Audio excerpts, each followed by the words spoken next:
Hello, Didi. Hello Shelja, how are you? I'm good. Where is Kalyani? She was coming now. Hello, Didi. Hi Kalyani. Hello Didi, how Hello are you? Sridhar. I'm good. How are you? I am fine. Yesterday, Didi, you told us we are going somewhere. Can you tell us? Yes, I can tell you, but any guesses from your side? No, Didi, sorry. Okay, so I'll tell you. Today we are going to a very interesting place. Where? And that is Golconda Fort. Golconda Fort. Wow, wow Didi. Oh, let's go.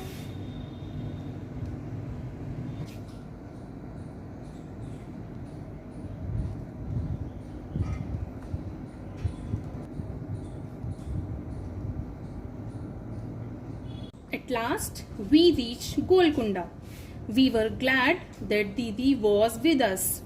Didi studies history and we enjoy visiting different places with her. My goodness, this fort is so huge. And see at what a height it is built.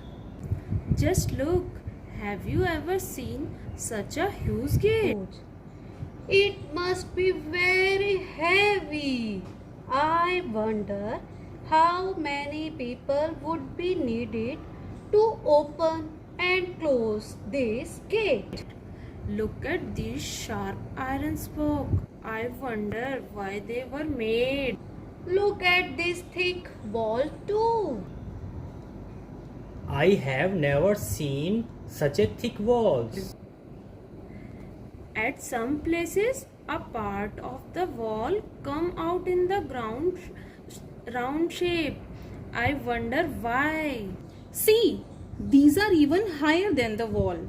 The outer wall of this fort has 87 bastions, thick walls, a huge gate, and so many bastions. So many ways to ensure security. I wonder how old this fort would be. Do you think the king built the fort so that he could live here? It was written outside that Qutub Shahi Sultan ruled here one after another from 1518 to 1687. Much before that, in 1200, this fort was made of mud and different rulers lived here. Oh, look! This board has a map of the fort.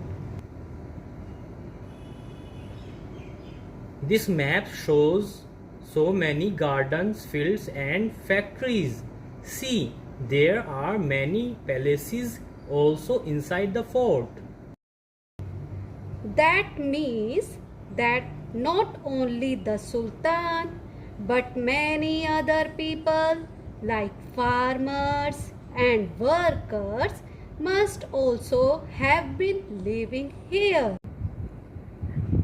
It must have been a complete town. Even in those days, they used to have buildings with 2 floors. Now the building is in ruins, but one can imagine that earlier there were many big halls and rooms here. Look at these beautiful carvings on the walls. It is so fine.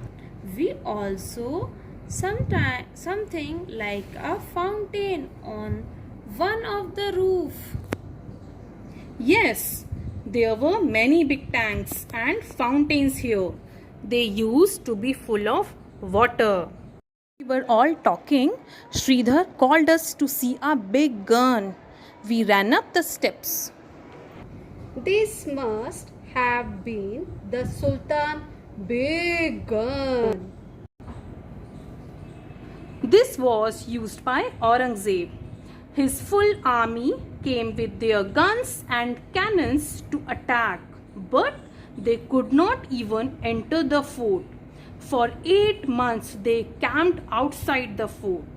Why would the army come here all the way from Delhi? In those days, emperors and kings played such tricks. They tried to make smaller kingdoms a part of their own kingdom.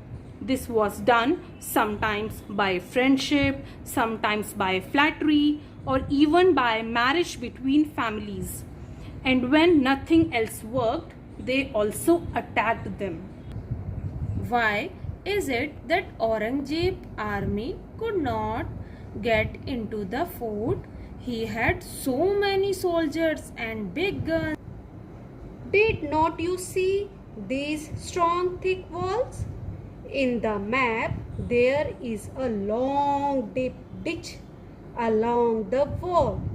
How could the army enter?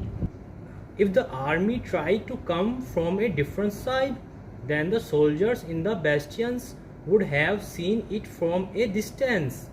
No wonder it was difficult to attack the fort.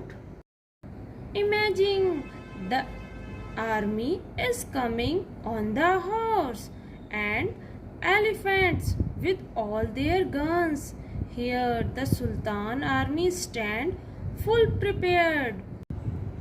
Oh no!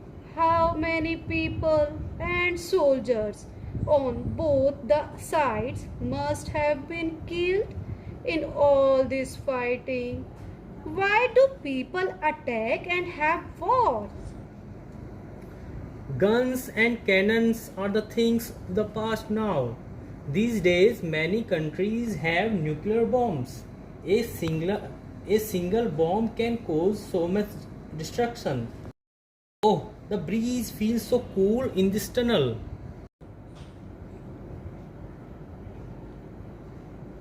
It was written that soldiers stayed here. See this board, but look what the wall is like. Oh, think how this wall has seen thousands of years go by. It has seen kings and queens, horse and elephants, wars and peace. But we have spoiled it in just a few years. I don't understand what kind of fun do people get in writing their names all over the place like this. Oh, why are these broken piece of pots keep in the almirah? See that small plate made of bronze. That blue piece seems to be made of ceramic clay. All these things that we come to know how people of those times lived, what they used, and what things they made. If all these would not have been kept here, how would you know so much about those times? After visiting, how are you feeling? How was it? It was wonderful trip, Didi. Thank you. Yes, Didi, it was a wonderful trip. Thank you. Thank you, Didi, for Okay. a wonderful trip. Nice to hear this. And at the end, our trip finally ends here. Thank See you, you Didi. tomorrow. Thank you, Bye. Didi. Bye.